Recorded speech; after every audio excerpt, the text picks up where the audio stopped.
যাদেরই অবদান ছিল তাদের সকলকে আমাদের মূল্যায়ন করতে হবে, যার যার অবস্থান থেকে মূল্যায়ন করতে হবে, শুধু আজকের বাংলাদেশের জন্য না, আগামীর বাংলাদেশের জন্য। আমাদের সাথে কেরানীগঞ্জের জেলের 10,000 নেতাকর্মী ছিল। Speaking truth to the power. আমি সম্রাট সম্বন্ধে একটু বলা দরকার। সে শুধু জুলাই অগাস্ট আন্দোলনের সংগ্রামী নেতা না, সে কিন্তু জুলাই অগাস্টের বহু আগে থেকে সে রাস্তার সৈনিক ছিল এবং প্রতিবাদী কণ্ঠ ছিল। সরাসরিভাবে আন্দোলনে রাস্তায় থেকে নিজে ঝুঁকি নিয়ে, জীবনের ঝুঁকি নিয়ে জুলাই অগাস্টের অনেক আগে থেকে এবং জুলাই অগাস্টের সময় সে আন্দোলনরত একজন নেতা। সে একটি দল করেছে, আমরা স্বাগত জানিয়েছি। আমি তখনও এসেছিলাম, কারণ যাদেরই অবদান ছিল তাদের সকলকে আমাদের মূল্যায়ন করতে হবে, যার যার অবস্থান থেকে মূল্যায়ন করতে হবে, শুধু আজকের বাংলাদেশের জন্য না, আগামীর বাংলাদেশের জন্য। কারণ বাংলাদেশের যে আন্দোলন গত 17 বছর ধরে চলেছে, সেটা হচ্ছে মূলত বাংলাদেশের মানুষের মালিকানা ফিরে পাওয়ার জন্য, তার রাজনৈতিক, সাংবিধানিক, গণতান্ত্রিক অধিকার ফিরে পাওয়ার জন্য।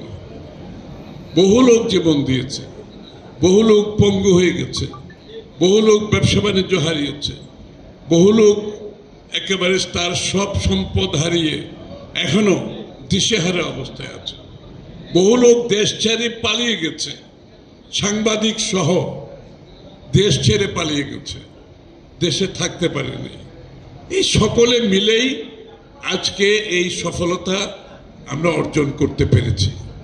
হাজার হাজার লোক যেদিন শেখ হাসিনা পালিয়ে যায়, তারেক বলতেছিল যেদিন শেখ হাসিনা পালিয়ে যায় সেদিনও আমাদের সাথে কেরানীগঞ্জের জেলের 10,000 নেতাকর্মী ছিল। ওই 10,000-এর মধ্যে প্রায় 9,500 হচ্ছে বিএনপির নেতাকর্মী এবং বাকি অন্যান্য দলের নেতাকর্মীরা ছিল। এবং এদের সকলকে রাস্তা থেকে গ্রেফতার করেছে, বাড়ি থেকে তুলে নিয়ে গেছে। এদের ভূমিকা দেখে দেখে, ভিডিও ক্লিপ দেখে দেখে এদেরকে তুলে নেওয়া হয়েছে। তো সুতরাং সবাই আমাদের ঐক্যবদ্ধ আন্দোলনের ফসল হচ্ছে আমরা একটি স্বৈরাচার ফ্যাসিস্টকে বিদায় করতে পেরেছি এবং এখন নতুন বাংলাদেশের স্বপ্ন দেখছি আমরা।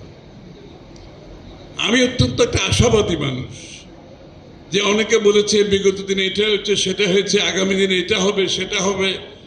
আমাদের অবশ্যই ওয়াচডগ যারা ক্ষমতায় থাকে তাদেরকে প্রশ্ন করার লোক থাকতে হবে। Speaking truth to the power. ক্ষমতায় যারাই থাকবে তাদেরকে যাতে জনগণ প্রশ্ন করতে পারে, এটা আমাদেরকে নিশ্চিত করতে হবে। সেটা গণমাধ্যম হোক, সেটা সুশীল সমাজ হোক, সেটা প্রেসার গ্রুপ হোক, সেটা একাডেমিকরা হোক, যারাই হোক, বিদেশে যারা বসবাস করছে তাদেরও অধিকার আছে। সুতরাং আমাদেরকে সেই ধারা, সেই স্বাধীনতা, সেই মুক্ত চিন্তার বাংলাদেশ গড়ে তুলতে হবে নিশ্চিতভাবে। এর থেকে বেরিয়ে আসার কোনো সুযোগ নেই। এই আন্দোলনে আমরা কেউ কৃতিত্ব নেওয়ার কোনো প্রয়োজন নেই। আমি বারবার একটা কথা বলে আসছি, যে এই আন্দোলনে সকলের, সমস্ত বাংলাদেশের মানুষের ঐক্যবদ্ধ প্রচেষ্টার ফলাফল। আমার চোখের উপর, যেহেতু আমি দীর্ঘ 16 বছর ধরে এই আন্দোলনের সাথে জড়িত, আমি দেখেছি হতাশা, দেখেছি অনেকে সরে গেছেন আন্দোলন থেকে, অনেকে বিপদে ঝুঁকি নিতে চায় নাই। অনেক দল আন্দোলনে একেবারে শেষ ভাগে আসছে, এর আগে তারা ঝুঁকি নিতে, যখন দেখছে একটা সম্ভাবনা বোধহয় আসছে হাসিনা যেতে পারে, তখনও অনেকে আসছে। আবার অনেকে 1 সপ্তাহ 2 সপ্তাহ আগে সুশীল সমাজের লোককে দেখেছি 2-1 সপ্তাহ আগে থেকে রাস্তায় নেমেছে। কিন্তু আমরা সকলকে স্বাগত জানাই। এমনকি যে একদিন আগেও রাস্তায় নেমেছে তাকেও স্বাগত জানাই, তারও তো একটা অবদান আছে। তো সুতরাং এই মন মানসিকতা আমাদের থাকতে হবে, যে একটা ইনক্লুসিভ, অন্তর্ভুক্তিমূলক দেশ আমাদেরকে করতে হবে। তাই বলে আবার সব দলের একই চিন্তা, একই ভাবনা, একই দর্শন থাকবে, যেটা অনেকে বলা বলি করছে, এটার কোনো প্রয়োজন নেই। এটা গণতন্ত্র।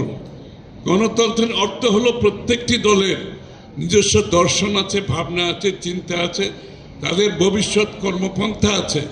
তো সুতরাং কেউ যদি মনে করে সব, যেহেতু আমরা শেখ হাসিনার বিরুদ্ধে একসাথে আন্দোলন করেছি, তাই বলে এখন আমাদের সব কিছু চিন্তা ভাবনা দর্শন এক জায়গায় এসে গেছে, এটা একটা ভুল চিন্তা। এই জন্য অনেকে বলছে ও আন্দোলনরতদের মধ্যে এখন একটা বিভেদ সৃষ্টি হয়েছে। আমি তো কোনো বিভেদ দেখতে পাচ্ছি না। একটি গণতন্ত্রে বিশ্বাসী যদি লোক হয়ে থাকে, তো সবারই অধিকার আছে তার মতো করে চিন্তা করার, তার মতো করে ভাববার, তার দর্শন কথা বলবার। কথা হচ্ছে তাদেরকে সকলকে অধিকারটা দিতে হবে, মুক্তভাবে তারা যাতে কথাগুলো বলতে পারে। দিনের শেষে সমাধান দেবে বাংলাদেশের জনগণ।